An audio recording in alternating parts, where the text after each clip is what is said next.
పోలీసులకి కనీస జ్ఞానం ఉండాలి.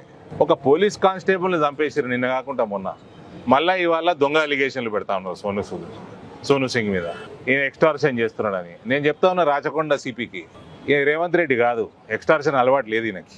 గోరక్షకులు ఎక్స్టార్షన్ చేయరు, ఈ పిల్లగాడు అసలు చేయడు. రేవంత్కి అలవాటు ఉంది మీ సీఎంకి. ఇది మీరు సెక్యులరిజం తీసుకురాకండి, పనికి వాళ్ళ సెక్యులరిజం. యాక్షన్ తీసుకోండి. వాడి పేరేంది, ఇబ్రాహిమో ఏందో, వాడు he seems to be an habitual offender.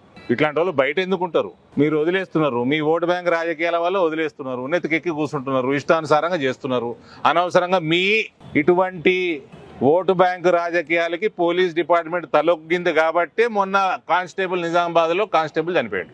వీళ్ళందరినీ కూడా ఎవరి జాగాలని తొక్కి పెడితే సమాజం బాగుంటుంది, సమాజంలో లా అండ్ ఆర్డర్ మెయింటైన్ అవుతుంది. పోలీస్ డిపార్ట్మెంట్ ఎక్కడ చిత్తశుద్ధి పెట్టాలనో, బుర్ర ఎక్కడ పెట్టాలనో అక్కడ పెట్టాలి. ఈ పనికి మాల అలిగేషన్లు పెట్టుడు కాదు. Heights of irresponsibility. పిల్లగాడు కూడా వాల్మీకి సమాజమా? ఎస్సీ ఎస్టీ అట్రాసిటీ కేసు ఎందుకు పెట్టలేదండి? బుక్ చేయలేదు అందులో? ఎందుకు చేయలేదు? కాబట్టి విచ్చలవిడితనాన్ని బంద్ చేయాలంటే పోలీసులు ఇండిపెండెంట్గా యాక్ట్ చేయాల్సిన అవసరం ఉంది.